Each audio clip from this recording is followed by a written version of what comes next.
저는 34세 평범한 직장인이자 한 집의 아내입니다.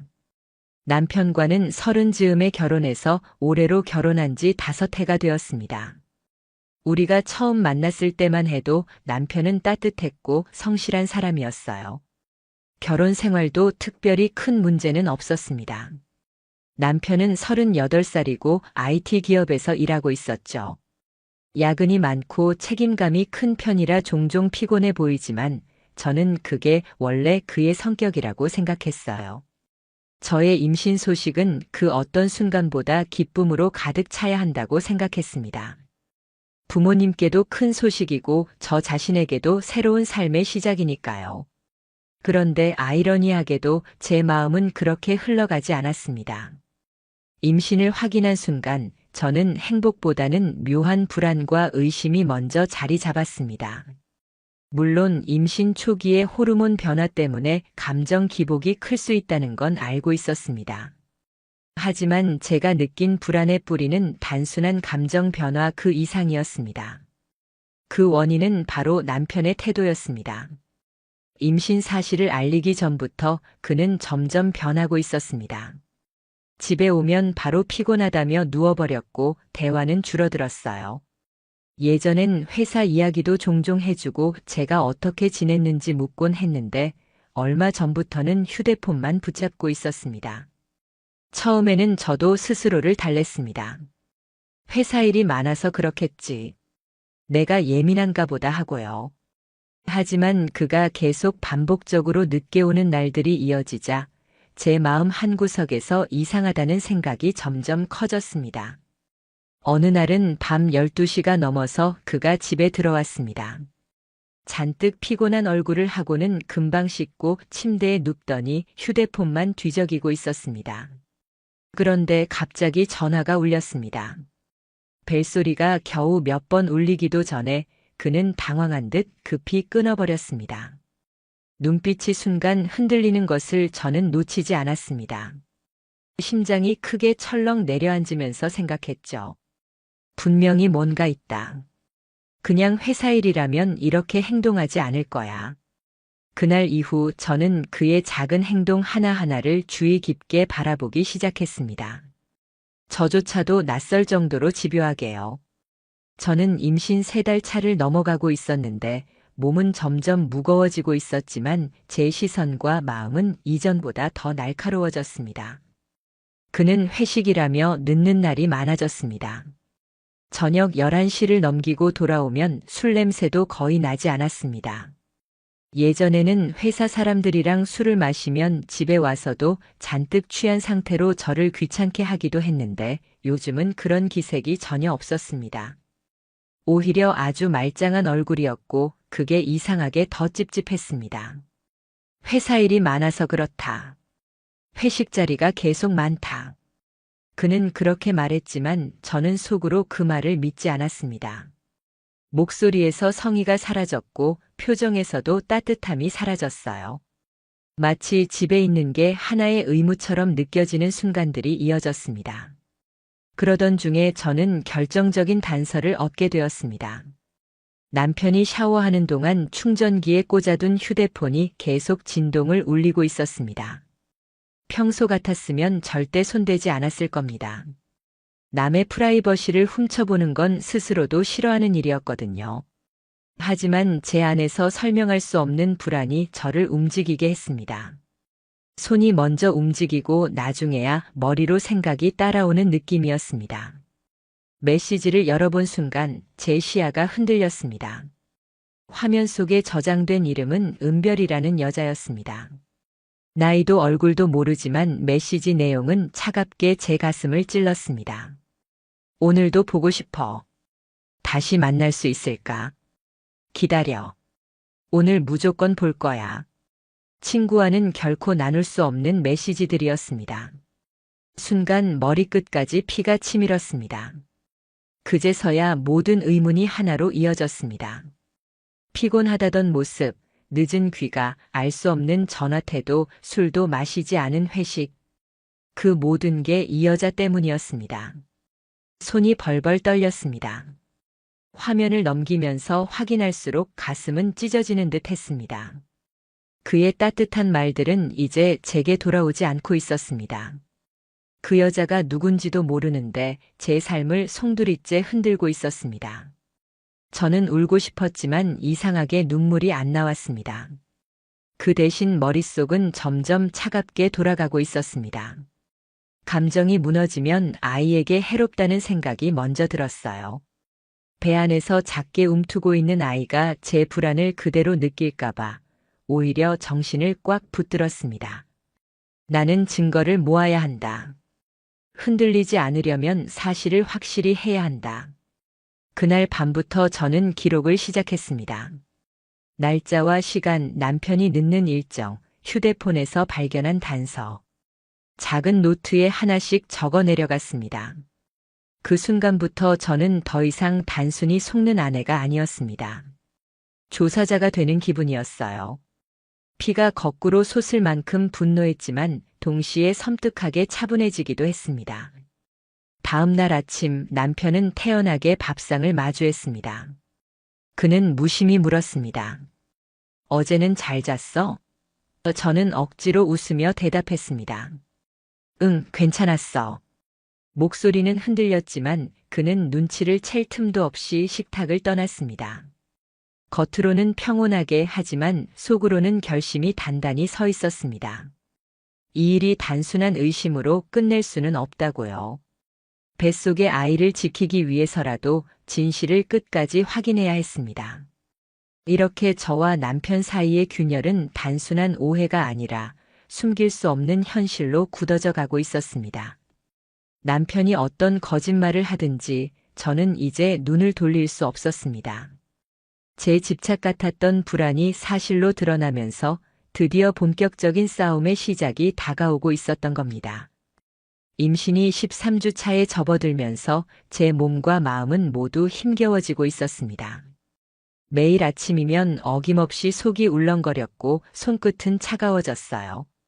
창백한 제 얼굴을 거울로 볼 때마다 속상했지만 뱃속에 작은 생명이 잘 자라고 있다는 것은 제게 희망이었습니다. 그런데 남편의 표정과 행동은 전혀 그렇지 않았어요. 어느 날 새벽 눈을 떴을 때 남편은 침대 옆에서 휴대폰을 붙들고 있었습니다. 화면은 보이지 않았지만 쉴 새 없이 빠르게 메시지를 주고받는 듯 했어요. 얼굴은 피곤하기는커녕 오히려 들뜬 모습이었죠. 순간 제 심장은 이상하리만치 크게 뛰었지만 이내 그냥 기분 탓이야라고 스스로를 달랬습니다. 그날 오전 산부인과 정기 검진이 있었습니다. 남편은 회의만 끝나면 바로 갈게라고 전했지만 끝내 오지 않았어요. 저는 혼자 초음파 검사실 대기실에 앉아 차분히 순서를 기다렸습니다. 그 시간 동안 제 휴대폰에 결제 알림이 뜨는데 화면을 본 순간 손에서 폰이 미끄러질 뻔했습니다.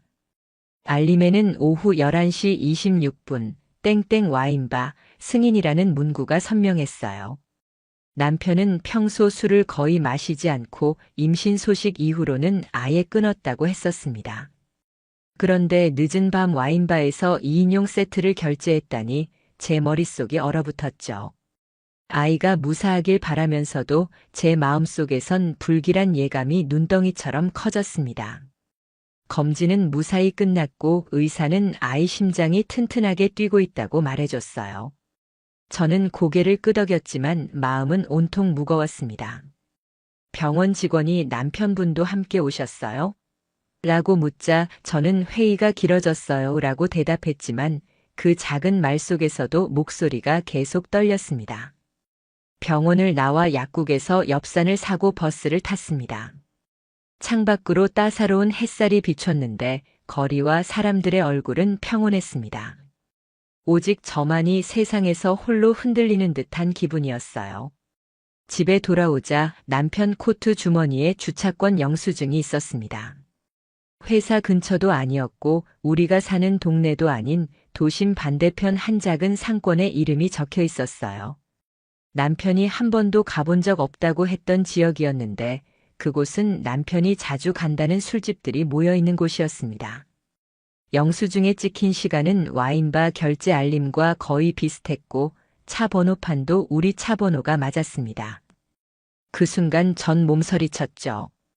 저는 차량 블랙박스 SD카드를 뽑아 노트북에 꽂았습니다. 밤 10시를 조금 넘긴 시각, 비가 살짝 내리는 가운데 주차장 화면에는 우리 차가 천천히 들어오고 있었어요. 조수석 문이 열리면서 누군가가 우산을 접으며 내렸습니다. 얼굴은 정확히 보이지 않았지만 긴 머리카락과 밝은색 코트가 분명히 보였어요. 남편은 운전석에서 내려 그 사람과 짧게 마주하며 두 사람의 어깨가 아주 가까워지는 장면이 담겼습니다. 숨을 크게 들이마시며 화면을 멈추었지만 심장은 불규칙하게 뛰었어요. 오해겠지 혼자 되뇌어 보았지만 비디오 속 뒷모습은 차갑고 명확했습니다. 다음 날 남편 셔츠를 세탁기에 넣으려다 낯선 향수 냄새가 코를 스쳤습니다. 제가 쓰지 않는 톤이었고 소매 끝에는 다른 머리카락 한 올이 떨어져 있었습니다. 제 머리색이 아니었어요. 저는 조용히 머리카락을 종이에 붙여 서랍 깊숙이 넣었어요. 그 순간 제 자신이 낯설게 느껴졌지만 손은 차분하게 움직이고 있었습니다. 나는 지금 증거를 쌓고 있다. 남편은 계속 야근하고 회식한다고 말했지만 택시 앱 가족 계정 기록을 확인하자 회사 근처가 아닌 강변 리버사이드 구역으로 이동한 기록이 보였습니다.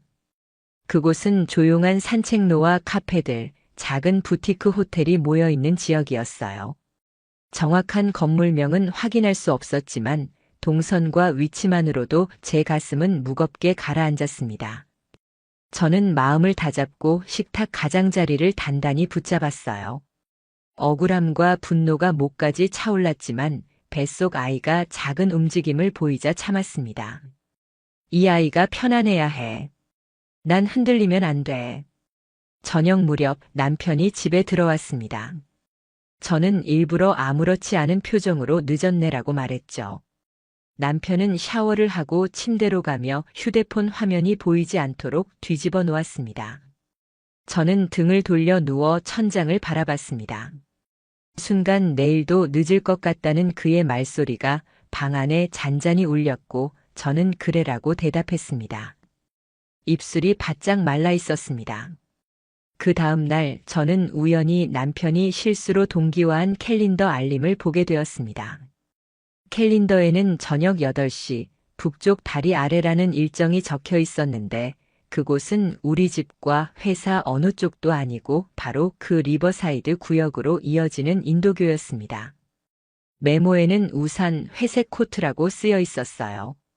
저는 그 글자를 오래 바라보면서 혈관이 끓는 듯 아팠습니다. 그날 저녁 저는 산책을 핑계 삼아 북쪽 다리 아래로 걸어갔습니다. 해가 지고 나서 가로등이 노란빛을 뿜어내던 그곳에는 버드나무 그림자가 드리웠고 강물은 조용히 흘렀습니다. 멀리서 회색 코트를 입은 여자가 나타났어요.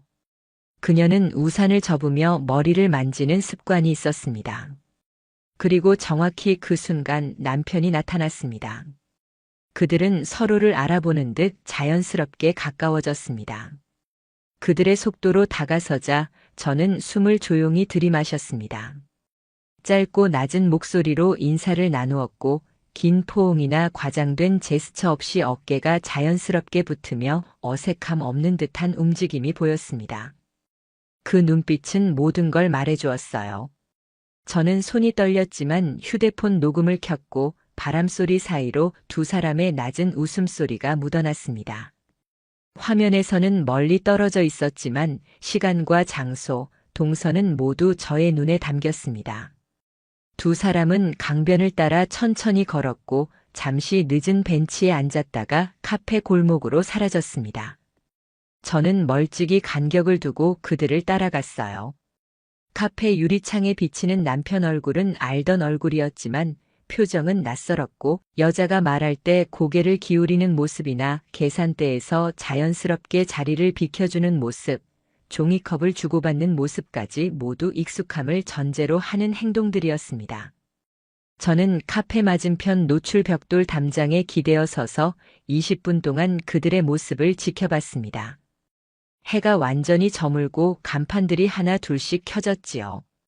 카페를 나온 두 사람은 리버사이드 골목 끝쪽 작은 상가 건물 앞에 멈춰 섰습니다. 남편은 3층을 바라보고 여자는 이미 번호키를 빠르게 눌렀습니다. 출입문이 서서히 열렸고 두 사람은 계단으로 사라졌습니다.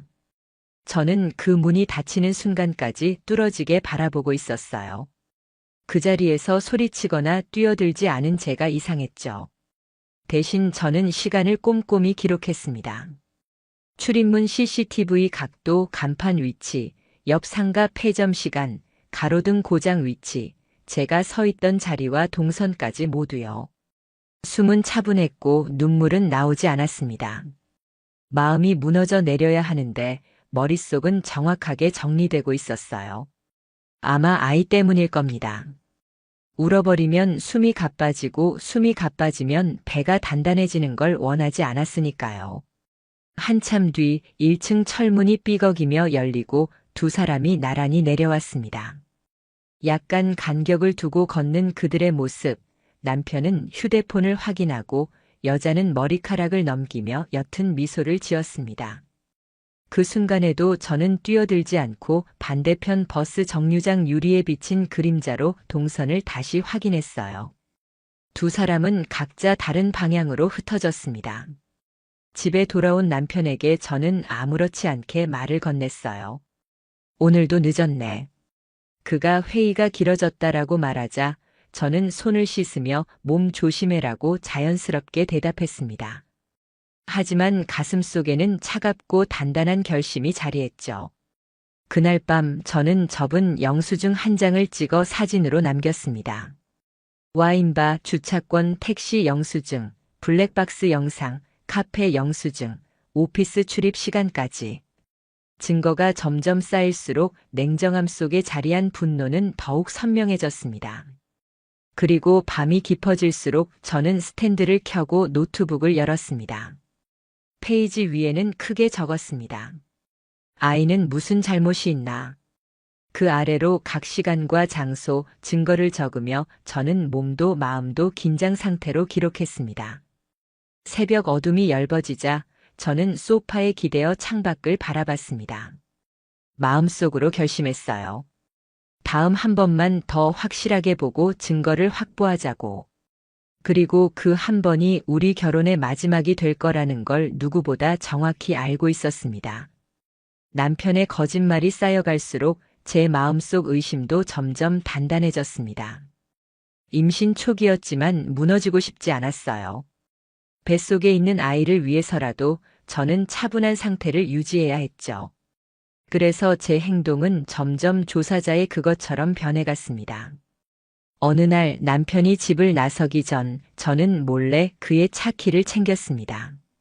지하 주차장에서 차에 다가가자 은은하게 풍기는 섬유유연제 냄새가 코끝을 스쳤어요. 분명 제 것이 아니었죠. 조수석 발밑에는 작고 가느다란 머리끈이 놓여 있었습니다. 제 일상에서는 절대 볼 수 없는 물건이었어요. 조심스레 손에 장갑을 끼고 머리끈을 지퍼백에 넣은 뒤 가방 안쪽 주머니에 숨겼습니다. 이건 증거일 뿐 감정은 섞지 말자. 스스로를 다독이며 저는 다시 집으로 향했습니다. 며칠 후 남편은 오늘은 거래처 사람들과 저녁을 먹는다며 늦는다고 했습니다. 저는 아무 말 없이 그래라고 답했고 택시 앱 기록을 확인했습니다. 예상대로 목적지는 회사 근처가 아닌 강변 리버사이드 구역이 찍혀 있었어요. 그곳은 조용하면서도 로맨틱한 분위기의 산책로와 카페가 있는 곳이었습니다. 마음이 혼란스러웠지만 저는 결국 그곳으로 향했습니다. 멀찍이 떨어진 거리에서 그들의 그림자가 나란히 움직이는 모습을 보았을 때 숨이 멎는 듯 했지만 발걸음은 멈추지 않았습니다. 가까이 다가가는 대신 적당한 거리를 유지하며 몰래 뒤따랐어요. 두 사람은 서로를 바라보며 작은 농담에 맞춰 웃고 익숙하지만 위험한 제스처로 손짓을 주고받았습니다. 그 짧은 순간만으로도 제 마음은 산산이 부서졌어요. 하지만 운 좋게도 흐릿한 거리에서 휴대폰을 꺼내 시간을 기록할 수 있었습니다. 그들이 어느 가로등 아래에서 몇 분 동안 만났는지, 어떤 건물로 들어갔는지 하나하나 적었죠.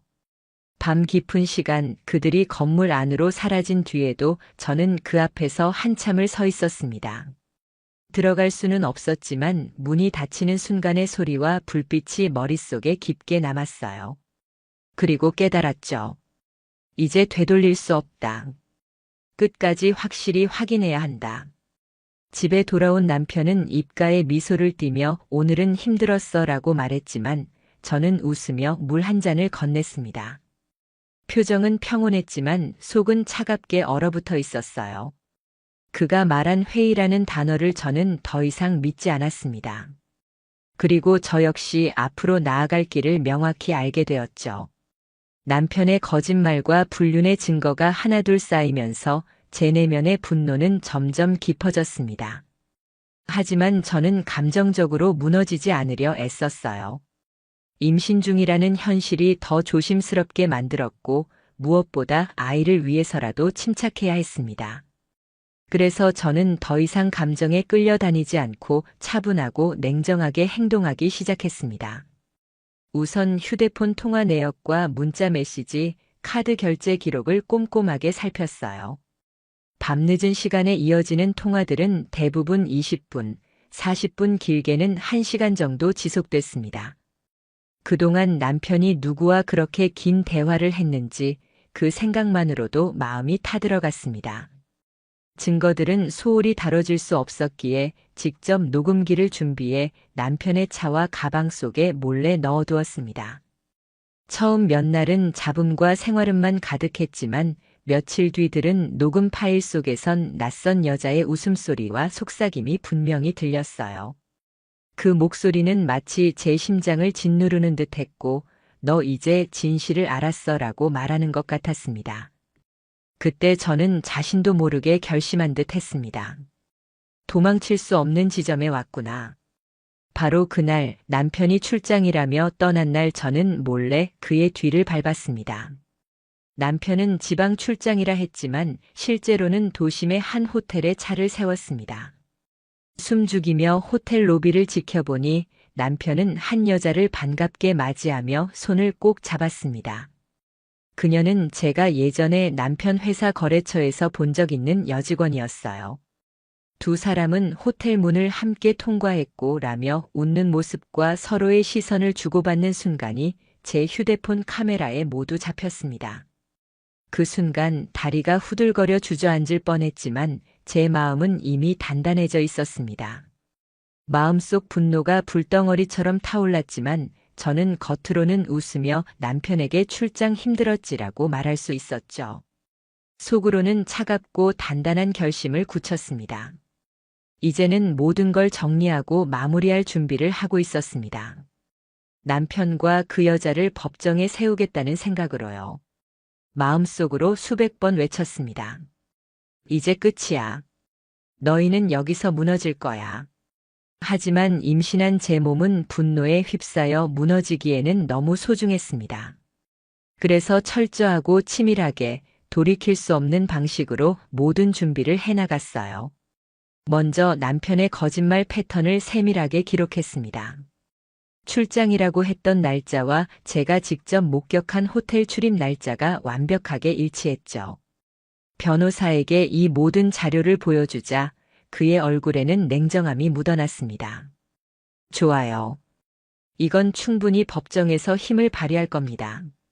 문자, 카카오톡 대화, 사진, 통화 기록까지 확보하면 완벽할 거예요. 며칠 뒤 남편이 샤워하는 사이 휴대폰이 울렸습니다. 화면에는 K라는 이니셜이 떴어요. 순간 심장이 내려앉았습니다.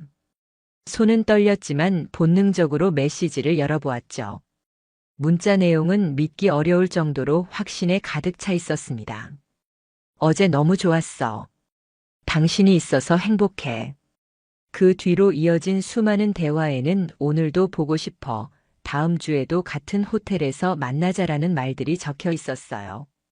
그날 밤 저는 한숨도 자지 못했습니다. 머릿속에는 아이의 심장 소리와 남편이 다른 여자와 웃고 있는 모습이 교차했습니다. 이 아이가 태어나면 아빠 얼굴을 어떻게 볼까? 그 질문이 끊임없이 저를 괴롭혔습니다. 하지만 저는 더 이상 혼자가 아니었습니다. 변호사와 함께 법적 절차를 진행하기로 했습니다.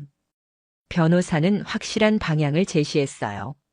상간자 소송은 확실히 진행할 수 있습니다. 호텔에서의 만남, 문자 메시지, 사진, 통화 내역까지 모두 구비돼 있기 때문에 문제 없어요. 며칠 뒤 결정적인 순간이 왔습니다. 사설 탐정을 고용해 남편을 뒤쫓게 했죠. 남편은 또 출장이라며 가방을 챙겨 나섰고 저는 이미 그들이 향할 곳을 알고 있었습니다. 호텔. 그리고 그곳에 그녀가 있을 것이라는 사실도요. 탐정이 찍어온 사진은 충격적이었습니다. 두 사람이 호텔 로비에서 손을 꼭 잡고 서로를 끌어안으며 엘리베이터를 향하는 장면.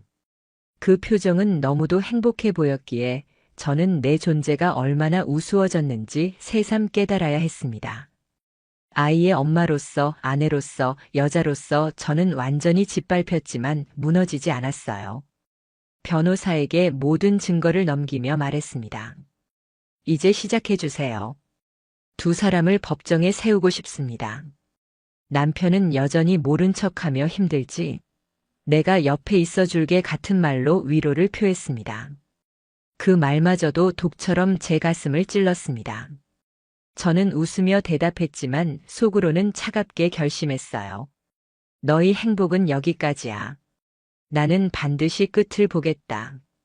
변호사 사무실을 다시 찾았을 때 제 손에는 수북하게 쌓인 증거들이 들려 있었습니다.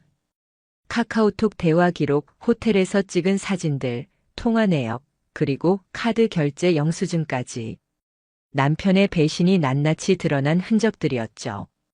변호사는 차분하게 그 자료들을 정리하며 고개를 끄덕였습니다. 이 정도 증거면 확실합니다. 상간녀 소송은 물론이고 남편과의 이혼 소송에서도 결코 밀리지 않을 겁니다. 그 말을 들으며 저는 눈물이 터질 뻔했지만 꼭 참았습니다. 억울하고 분했지만 그 속에는 단단한 결심도 함께 자리 잡았어요. 절대 끝까지 물러서지 않을 거라는 다짐이었죠. 며칠 후 정식으로 소송 서류가 접수되었습니다. 변호사와 함께 서류를 확인하던 저의 손은 떨리고 있었습니다. 상간녀에 대한 위자료 청구라는 글자가 선명했어요. 남편의 불륜 상대가 법정에 서야 한다는 사실이 그동안 쌓였던 분노를 조금이나마 덜어주었습니다. 그러나 그런 소식이 전해지자마자 집에서는 남편이 제 앞에 나타나 말했습니다. 왜 이렇게까지 하는 거야? 그냥 넘어갈 수도 있잖아. 그 순간 제 온몸이 떨렸습니다. 그의 말이 도저히 수긍되지 않았죠. 내가 어떤 꼴을 당했는데 어떻게 넘어가? 내가 임신한 몸으로 이 모든 걸 견뎠는데 내가 그런 소리를 해? 그게 말이 된다고 생각해? 남편은 아무 말도 하지 못했고 입술만 달달 떨며 방으로 들어갔습니다. 그 모습은 저를 더욱 역겨움과 분노로 몰아넣었어요. 며칠 뒤 법원에서 상간녀가 제출한 답변서가 도착했습니다. 떨리는 손으로 문서를 펼쳤고 그 순간 제 세상이 캄캄해지는 것 같았어요. 그녀는 뻔뻔하게도 이렇게 적어 놓았어요. 저는 원고의 남편이 기혼자라는 사실을 전혀 알지 못했습니다. 저희 만남은 순수한 만남이었다고 생각했습니다. 몰랐다고? 제 안에서는 분노가 폭발했어요. 호텔에서 찍힌 사진 속 결혼 반지가 선명한데 어떻게 그런 변명이 가능하냐고요. 변호사에게 전화를 걸어 크게 말했습니다. 이게 말이 돼요? 정말 몰랐다는 거예요? 변호사는 차분하게 대답했어요. 그런 경우가 종종 있습니다. 하지만 증거가 확실해서 법정에서 그런 변명은 먹히지 않을 겁니다. 오히려 불리하게 작용할 가능성이 크죠. 그 말을 듣고서야 저는 숨을 고르고 눈물을 훔칠 수 있었습니다. 그럼에도 불안감은 완전히 사라지지 않았어요. 이번 싸움이 단순한 법정 싸움이 아니라 제 인생 전체를 건 투쟁임을 깊이 실감했기 때문입니다. 남편은 점점 저와 말도 하지 않았고 집 안 분위기는 냉랭하기만 했습니다. 그가 회사에서 돌아올 때마다 또 그녀를 만나고 있을지 모른다는 생각에 미칠 듯한 화가 치밀어 올랐지만 저는 흔들리지 않았어요. 아이에게 말했어요. 엄마가 꼭 지켜줄게. 아빠는 더 이상 우리 편이 아니야. 하지만 엄마는 끝까지 버틸 거야. 마침내 재판날이 다가왔습니다. 떨리는 다리를 부여잡고 법정에 섰죠. 남편과 상간녀도 그 자리에 나와 있었고 두 사람은 서로 눈빛을 주고받으며 어색한 표정을 짓고 있었어요.